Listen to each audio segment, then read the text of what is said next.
போடலா. இதுலேயும் ஸ்டவ்வை ஆன் பண்ணிட்டு கொஞ்சம் எண்ணெய் விடப்போம். நல்ல எண்ணெய் ஊற்றிருக்கீங்க இப்போ? நல்ல எண்ணெய், நல்லெண்ணெய். நல்ல எண்ணெய். ஆமாம், நல்ல எண்ணெய் வாசமாக இருக்கு.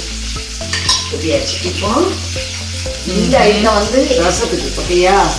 இதுக்கு தனி கரண்டி, தனி இதெல்லாம் வதக்கிக்கிட்டே இருக்கேன். வதக்கிட்டே இருக்கும்போது நீங்கள் ஒரே மாதிரி 2 கரண்டி வச்சுருக்கீங்க, அதையும் காமிச்சிருங்க. இது வேற கருவாட்டு மனமும் அப்புறம் அதுவும் சேர்ந்துட போகுது. இது சைவம், இது அசைவம். ஓகேயா. இப்போ வந்து நம்ம இடித்து வச்ச வெள்ளைப்பூடு, மிளகு, இந்த வெந்தயம், மல்லி, கருவேப்பிலை, வெள்ளைப்பூடுலாம் இதில் ஒன்று தனியாக இடித்து வச்சுருக்கேன். இதை நான் இதில் எப்படி போட போகிறேன். ஓகேயா, போட போகிறேன். ஏன்னா ரசம் பிடிக்காதவங்க கூட இந்த ரசத்தை சாப்பிடுவாங்க. நிறைய பேர் சொல்லுவாங்க ரசம்னா எனக்கு பிடிக்காது அப்படிம்பாங்க. உண்மையாகவே ரசம் உண்மையாக நல்லா ஈரோட்டில் வேலை பார்த்துக்கிட்டு இருக்கும்போது அங்கே இருந்தான். இப்போ நான் பார்க்க போகும்போது எனக்கு வந்தால் வீட்டுக்கு போனால் அதான் செய்ய சொல்லுவாள். இங்கே கருவாட்டுக்கு என்ன பண்ணுறீங்க? எண்ணெயை ஊற்றிட்டு தக்காளி எல்லோரும் வெங்காயம் தானே பின்னி போடுவாங்க. இல்லை இல்லை, தக்காளி போட்டால் இந்த ஒரு மாதிரி கரண்டு மாட்டாக இருக்கேன், சாஃப்டாக இருக்கேன். இதை போட்டு வதக்கி வச்சுக்கணும். ஓகேயா. இது தனி கரண்டி. ஏன்னா எங்கள் அக்கா வந்து சாப்பிட மாட்டேன், கருவாடையே சாப்பிட மாட்டேன். ஹெல்த்தியாக பருப்பு சாதம், கத்திரிக்காய் பருப்பு சாதமும் அவளுக்கு பப்படமும் இந்த இது இருக்குது, அதை சாப்பிடுவாள். இந்த அக்கா பொண்ணு வேற ஓடி வருது. பாப்பா உனக்கு பிடிக்குங்களா? உனக்கு என்ன பிடிக்கும்? இதான் அக்கா பொண்ணா? இதான் அக்கா பொண்ணா? ரொம்ப சின்னதாக இருக்கு. அக்கா பேத்தி. அக்கா அக்கா பொண்ணு கிடையாது, சாரி. ஏன்னா நான் என்ன மாதிரியே நினைச்சிட்டேன் எங்க அக்காவையும். அந்த அண்ணம்மா இது எங்க அக்கா மகளுடைய மகன். இது யாரு? உங்களோட கௌரிமாவா? அது மட்டும் இல்ல, அன்னைக்கு சந்திக்கு கூட்டு போலையும் கோவம் ஸ்கூல் இருக்குன்னு, அதனால இன்னைக்கு ஃபுல்லா இவளையே வச்சு. தக்காளிக்கு அப்புறம் என்ன போட்டீங்க? வந்து வெங்காயத்தை போட்டாச்சு வெட்டி. என்ன வெங்காயம்? பொடி வெங்காயம், நாட்டு வெங்காயம் தான் ருசி. என்னைக்குமே இப்போ உள்ளவங்கெல்லாம் பல்லாரி தான் வெட்டுவாங்க. ஏன்னா சின்ன வெங்காயம் தான் நல்லதும் கூட. அது பெரிய வெங்காயம் நல்லதுன்னு சொல்லலை. இதுக்கு டேஸ்ட் அதிகமாக கொடுக்குறது சின்ன வெங்காயம் தான் அதிகமாக. இதில் நல்லா இது என்ன செஞ்சுருக்கு, ரசத்துக்கு ப்ரிப்பேர் ஆகிட்டு இருக்கு. முட்டியை கொஞ்சம் குறைச்சிங்கன்னா ஒரே நேரத்தில் 2 மணிதுன்னா டைம் மிச்சத்துக்காக இந்த பாருங்க எல்லாம் பண்ணிட்டுனா. இப்போ வந்து நம்ம வச்சிருக்க ரசப்பொடி இருக்குல்ல, ரசப்பொடி அதை எடுத்து அதில் ஒரு 2 ஸ்பூன் இது மேலே அம்மியில் வச்சு நுணுக்கினா ரொம்ப நல்லாயிருக்கும். உடனே நுணுக்கி போடுறதுக்கு அம்மியை வச்சு நான் வச்சுருக்கேனே, ஊரில் வச்சுருக்கேனே. அது இப்போ உள்ள பிள்ளைகள் சொல்கிறேன், அந்த காலத்து பாட்டிகள்லாம் வச்சுருப்பீங்க. அது அம்மியில தான் இது பண்ணா அப்படி நடக்க வேண்டாம், உடம்பு வைக்காது, வெள்ள கையை வச்சு தட்டணும். இந்த தான் இடம் இருக்க ஒரு சின்ன அம்மி போடலாமே. போட்டுருவோம். கொஞ்சம் காயப்பொடி போடுறேன். ஓகேயா? காயப்பொடி.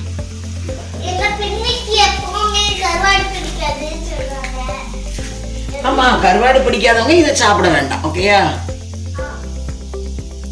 அதுக்காக தான் அவங்களுக்கு தனியா இவங்களுக்கு தனியா. இது வந்து எங்க அக்கா மகா வீடு. அக்கா வீட்டுக்கு தான் வந்தேன். அக்கா மகா வீடு அடுத்தடுத்த வீடு தான். உடனே இங்கே வந்து பண்ணிக்கிட்டு இருக்கேன். இப்படி தான் நீட்டேடாக நம்ம வீட்டில் உட்காந்துட்டு கவலைப்பட்டு இருக்க முடியுமா? பேசாமல் எழுந்திரிச்சு வந்துடணும். இன்னைக்கு நான் வந்துட்டு இருக்கும்போது ஸ்வீட்டா கேட்டையா? கூட வேலை பார்த்தா ஒரு அக்கா எங்க கூடனா நான் திருநெல்வேலி மாவட்டம், அவங்க வந்து தூத்துக்குடி மாவட்டத்தில் வேலை பார்த்தா ஒரு அக்காவை பார்த்தேன். என்ன சொன்னாங்க? என் நம்பர் உங்கள்கிட்ட இருக்கானே. என்னக்கா அப்படி சொல்லிட்டீங்க? என் நம்பரை உங்களுக்கு கொடுத்தோம்ல அப்படின்னாங்க. சரி எதுக்கும் பார்க்கறது ஏக்கா என் சேனல்ல பாத்தீங்களாக்கா அப்படின்னு. ஏன் நீ சொல்லவே இல்லையே கௌரி அப்படின்னாங்க. இல்ல நம்பரை பண்ணிக்கோங்கன்னு சொல்லிட்டு அவங்களுக்கு ஒரே சந்தோஷம். அன்னைக்கு நடந்த ஒரே இடத்துல பேசிக்கிட்டே இருந்தேக்கா. ஒரு நேரம் நம்ம வேலை பார்க்கும்போதுக்கா, வேலை வீட்டுல சும்மா வீட்டுல உட்காந்துருக்கவங்களை பார்த்து பொறாமையா இருக்குங்க எனக்குலாம். உங்களுக்கு எப்படிக்கா? அவங்க அப்படிதான். ஆமா கௌரி, ஐயோ அதை சொல்லாத அப்படின்னாங்க. அவங்க இல்லைக்கா வந்துட்டு இருக்கும்போது சில வீட்டில் உட்காந்து சிலவங்க கதை பேசுவாங்க. அதெல்லாம் பார்த்தா வயிற்றுச்சலாக இருக்கும். இப்படி நம்ம வேலை பார்த்து இவ்வளோ கஷ்டப்படுதமே, ஏன்டா நம்ம அப்படின்னு சொல்லிட்டு அன்னைக்கு வெறுப்பாக இருந்துக்கா. ஆனால் இப்போ நினச்சி வைக்கிங்களாக்கா, நம்ம வேலை பார்த்த நினைவிலே தனி. நீ ரிட்டையர்ட் ஆகி வீட்டில் இருக்கும்போது வேலை பார்க்கும்போது அதுக்கு கெத்து. டிடி ஆஃபீஸ் போவோம், மீட்டிங் போவோம், நம்மளுக்கு ஒரு ட்ரைனிங்லாம் போடுவாங்க பார்த்தீங்களாக்கா விஸ்வநாதபுரத்துலாம். அதெல்லாம் பார்த்தா எனக்கு ரொம்ப ஆசையாக இருக்குக்கா. அப்படி பழையபடி நம்மளை கூப்பிட மாட்டாங்களா? பழையபடியும் ட்ரைனிங் பெற மாட்டோமா? திருப்பி படித்து திருப்பி நம்மளை வேலைக்கு கூப்பிட மாட்டாங்களான்னு எனக்கு ரொம்ப. உங்களுக்கு எப்படிக்கான்? அது ஏன் சொல்கிற கௌரி? சும்மா ஐயோ அந்த நாட்கள்லாம் நம்ம வருமா கௌரி அப்படின்னு சொல்லிருந்தாங்க அந்த அக்கா. உண்மையாகவே அந்த நாட்கள்லாம் இவங்க வருதுக்கா. சொல்லுங்க மாதிரி அந்த சொல்லணும் கௌரியை ஞாபகப்படுத்தாத ஐயோ நினைப்பாவே இருக்கு. அதுக்கு தானக்கா நான் இந்த இப்படி பழைய ஆட்கள்லாம் இந்த மாதிரி சுவாரஸ்யமாக கதை பேச முடியலன்னு தானக்கா இதெல்லாம் பண்ணிக்கிட்டு இருக்கேன். பாருக்கா சந்தோஷமா இருக்கும் அப்படின்னு சொன்னேன் அந்த அக்கா. அந்த ட்ரைனிங் போறது, மீட்டிங் போறது, கெத்தா நம்ம எங்கேயாவது வெளியில ஷாப்பிங் போறது, அந்த மீட்டிங்ல உட்காந்து கதை பேசுறது, அப்ப நம்மளுக்கு கஷ்டமா தெரிஞ்சதுலக்கா. இப்ப அப்படி கிடையாது. இப்ப எல்லாம் அந்த நாட்களை தேடுதுக்கா. ஆபீஸ்ல இது பண்ணுது, டாக்டர்ஸ் நம்ம கூட அன்பா இருந்தது. அதாவது நம்ம ஃபீல்டை பொறுத்தவரையில அதிகாரிகள்லாம் கிடையாது, எல்லாருமே ஒரு சகோதரர் மாதிரி தானே பழவாங்க. அவங்க ஆபீசர் இவங்க ஆபீசரும் கிடையாது. கவனிச்சிருக்கீங்களாக்கா நீங்க? எனக்கு அதெல்லாம் நினைச்சே இப்போ எங்க அதிகாரியெல்லாம் வந்தா கௌரி கௌரிமா கௌரி கௌரி அவங்களை கேளுங்க, அவங்கள கூப்பிடுவாங்க அப்படிம்பாங்க. அதே மாதிரி அந்த நாட்கள் வந்து ரொம்ப அதை கவனிக்கிறாங்க. ஆனால் ஆமாம் கௌரி என்ன கௌரி இப்போ செய்ய ஒன்றும் செய்யலாம். நான் சேனலில் பார்த்துக்கிட்டே இருக்கு. நம்ம பழைய ஆளுக்கு இப்போ எல்லாருமே நம்ம இதெல்லாம் பார்த்துக்கிட்டு இருக்காங்க. உங்களுக்காக இது பண்ணுதுன்னு சொல்லி அப்படின்னு சொல்லி அவங்க சொன்னாங்க. கண்டிப்பாக நான் பார்க்கணும் கௌரி, தயவு செய்து எனக்கு அனுப்பிடு அப்படின்னாங்க. இப்போ வந்து நம்ம என்ன செஞ்சோம்னு பார்த்தீங்களா? யாராவது பேச்சுவாக்கில் கரைச்சி ஊற்றியாச்சு. சரியா? ரசத்துக்கு புளியை கரைச்சி ஊற்றியாச்சு. அப்புறம் என்ன செய்ய போகிறோம்? சிலவங்க உப்பை முதல்ல போடக்கூடாது, 2வது போடக்கூடாதுங்க. அதெல்லாம் ஒன்றுமே கிடையாது. ஆமாம், அதெல்லாம் ஒன்றும் கிடையாது. போடுங்க, கண்டிப்பாக போடணும். உப்பு போட்டு சாப்பிடணும். ஆமாம், உப்பு வந்து சிலவங்க போட்டால் இறக்கி வச்சு தான் போடணுமாங்க. அதெல்லாம் கிடையாது. எப்படி போட்டாலும் கௌரிமா மாதிரி ஆளுக்க கைப்பட்டாவே அது ஒரு தனி ருசி தான். போடுங்க போடுங்க, சூப்பர்.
இருக்குன்னு பார்த்தா கரெக்டாக ரசமும் நல்லா கருவாடு வறுத்து வச்சுருப்பீங்க.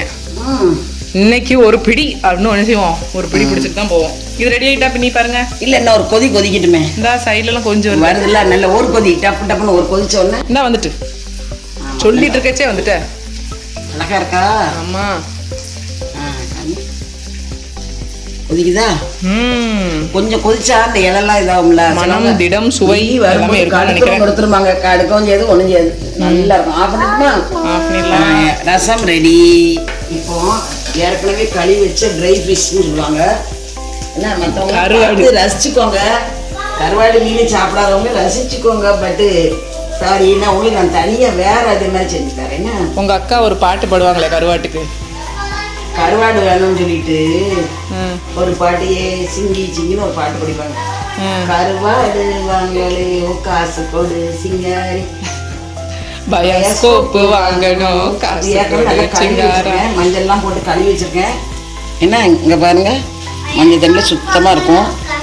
ஆமா, இந்த நான்வெஜ்ஜுக்காரங்களுக்கு வந்து இது ரொம்ப இஷ்டமா இருக்கும். வெஜ்ஜிக்காரனுக்கு அப்படி என் ஃப்ரெண்ட்ஸ்லாம் இருப்பாங்க, நாங்கள் இப்படிலாம் பேசிக்கிட்டு இருப்போம். ஏய் ஓடி அப்படின்பா, என் ஃப்ரெண்டு ஒட்டி இருக்கா மாலதின்னு சொல்லிட்டு பாண்டிச்சேரியில் இருக்கா, என்னத்தை போட்டு செஞ்சு கண்ட கல்வி அப்படின்பா. ஆனால் அது கருவாடு போட்ட உடனே ஒரு மனம் வந்துருச்சு. அந்த ருச்சி வந்து இந்த சாப்பிட்றவங்களுக்கு மட்டும்தான் தெரியும். வருதாங்க சாப்பிடாதவங்களுக்கு எப்படி தெரியும்? எப்படி தெரியும்? தெரியாது, தெரியாதுல. பிரியாணி நல்லா இருக்குன்னு சொன்னால் நல்லா இருக்காது. பார்த்தாலும் அந்த படம் சாப்பிடாதவங்க சாரி, உங்களுக்கு நான் வேற இதே மாதிரி டேஸ்ட்ல உங்களுக்கு வேற மாதிரி என்ன அடுத்த இதில் உங்களுக்கு பண்ணுறேன். நீங்கள் கத்திரிக்காய் ஒன்று போட்டு பண்ணுவீங்களா இதே மாதிரி? இதே மாதிரி கத்திரிக்காய் ஃப்ரை பண்ண அடாடா அது இப்படி தான். கத்திரிக்காய் நீளமாக வெட்டிட்டு இதே பேட்டர்ன் தான். நல்ல வெங்காயம் தான் அதுக்கு, அது பல்லாரி வெங்காயம். சரி பேத்தி வாசம் வந்துச்சு இங்கு. ஆமாம் அம்மாம்மா கௌரிம்மா அப்படின்பா. அவளுக்கு தெரியும் எங்கள் மேடம் ஒருத்தங்க, நான் ஊறுகாய் சாப்பிடுவேன், இப்படி எல்லாம் பொரிச்ச ஐட்டமாக சாப்பிடுவேன். உடனே அவங்க சத்தம் போடுவாங்க, இப்படிலாம் சாப்பிடக்கூடாது. அவங்க எனக்கு வயசாகிட்டு அவங்க நினச்சிக்கிட்டாங்க. ஆனால் எங்கள் மேடம் ரொம்ப அன்பானவங்க. ரிட்டையர்ட் ஆகிட்டாலே வயசாகிட்டு இருந்தானே அர்த்தம் இல்லையா பினி? அது வந்து 60 வருஷம் 60 வயசுன்னு சொன்னால் நம்ம 61ன்னு போகக்கூடாது, அதுக்கப்புறம் ஒரு வயசு. ஆமாம், அப்புறம் இப்போ உங்களுக்கு ஒரு வயசு தான். இப்போ வந்து எனக்கு ஒரு வயசு முடிய போகுது. ஒரு வயசு முடிய வயசு சொல்லிட்டீங்களே. ஒரு வயசு அது இல்லை, இப்போதான் எனக்கு இளம ஊஞ்சல் ஆடு. காலைல வாக்கிங்லாம் போனால் ஊஞ்சல் ஆடுவேன், அதெல்லாம் போட்டு விடுவேன். நல்ல ரிட்டையர்ட் ஆகிட்டேன்னு யாருமே வீட்டில் உட்காந்து அந்த காலத்தில் தான் வெத்தலை இடி முடிக்கும், அதை முடிக்கும், நடக்க முடியும். இங்கே பாருங்க, நான்லாம் பாருங்க நல்லா நடக்கலாம். இந்த மாவா தெரியும், இது வந்து காஸ்ட்லியானது, இதெல்லாம் வெளிநாட்டுக்கு அனுப்பக்கூடிய குவாலிட்டி இதெல்லாம். இங்கே பாருங்க தெரியுதா, பார்த்தோடனே தெரியுதுல, தெரியுதா அழகு தெரியுதா? தெரியுது. ஆமாம், இது வந்து ஸ்லோலையே போட்டுருக்கணும், உப்புலாம் போடக்கூடாது. ஓகேயா? இது ப்ரெஷர் இருக்கவங்க சாப்பிடக்கூடாதுமாங்க, இருக்கிறவங்க சாப்பிடக்கூடாது. ஆனால் கொஞ்சம் வெங்காயத்தெல்லாம் வச்சு சாப்பிடலாம். சாம்பார் வச்சு சாப்பிட்டா அதுக்கு மேலே இருக்கும். ரசத்துக்கு தான் காம்பினேஷன் சூப்பர். உங்களுக்கு எந்த குழம்பாவது எனக்கு வச்சு தரணும். உருண்டை குழம்புக்குலாம் நிறைய பேட்டர்ன் இருக்குது, அதெல்லாம் சொல்லுங்க, அழகாக சொல்லித்தரேன். அடுத்த சேனலில் நான் என்ன செய்யணுங்கிறத நீங்கள் சொல்லணும். ஓகேயா? சொல்லிருங்க எல்லாரும். இப்போ பாருங்க, இப்போ சாப்பாடு காணாது ஸ்வீட்டா, இங்கோண்டு பொங்கி வச்சிருக்க, எனக்கு காணாது. அதோட அந்த பழைய சோறுக்கு சாப்பிடுவோம் பாருங்க, பழைய சாதம். நான் வந்து வேலை பார்த்தேன் ஃபஸ்ட்டு வந்து கடலாடி மாவட்டத்தில் ராம்நாட்டில் வேலை பார்க்கும்போது, அப்போ தான் நான் முத கருவாடு நான் சாப்பிட ஆரம்பிக்கவே போகிறேன். தூரம் நடக்கணும், சாப்பிட ஒன்றுமே இருக்காதுங்களாம். நடந்து போனால் அங்கெல்லாம் தண்ணி சோறு தான் வச்சுருப்பாங்க. அப்போ சாப்பிடுங்களாங்க, காப்பியெல்லாம் வர காப்பி போட்டு கொடுப்பாங்க. பசியில் என்ன செய்ய, அதில் வச்சு அந்த வாழை மீன் சந்தைக்கு போவாங்க, முதலத்தூர் சந்தைக்கு போய் வாங்கிட்டு இருந்தால் வாழை மீன் நீளமாக இருக்கும். அதில் ஒரு துண்டில் வெறும் வத்தல், இப்படி வெங்காயங்க எல்லாம் போட மாட்டாங்க. ஆமாம், இப்போ இதில் வத்தப்பொடி போடணும். ஆனால் அவங்க வந்து வத்தலை கிள்ளி போடுவாங்க, கிள்ளி போட்டு செய்வாங்க, வேற ஒன்றுமே இருக்காது, வெங்காயம் வத்தல் அதுதான். அப்படி ஒரு டேஸ்டாக இருக்கும். இப்போ நல்லா வெந்துச்சு. ஃபஸ்ட்டே நம்ம சில்லி பவுடர் போட்டால் என்ன செய்யும், கமரும் எல்லாம் செய்யும், பிறகு சேர்ந்துட்டு வேகாது. இப்போ வந்து நம்ம வந்து ரெட் சில்லி போடுறோம். ஓகேயா? இது பொடி, வத்தல் பொடி. நாங்கள் கிராமத்திலேயே வேலை பார்த்தனால ரொம்ப இங்கிலீஷ் வர மாட்டேங்குது. ஓ முடிஞ்சதே, எல்லாம் ரெடி. ஆஹா. நம்ம சாப்பிட வேண்டியது மட்டும்தான் பாக்கி. பார்க்கவே அழகா இருக்குதே. நல்லா இருக்குதா? ஆமா. ரசம் வேற லெவலு. Okay okay okay. இப்போ நம்ம சாப்பிட வேண்டியதான். சாப்பிட வேண்டியதான். பசிக்கும் வந்துட்டா, பேத்தி வந்துட்டா. நம்ம சாப்பிட்டுட்டு லைக் பண்ணணும், ஷேர் பண்ணணும், சப்ஸ்கிரைப் பண்ணணும், பக்கத்தில் இருக்க பெல்ல டாங்கன்னு ஒரு அடி அடிக்கணும். Thank you, God bless you. உங்கள் கௌரிமா விரைவில் உங்களோட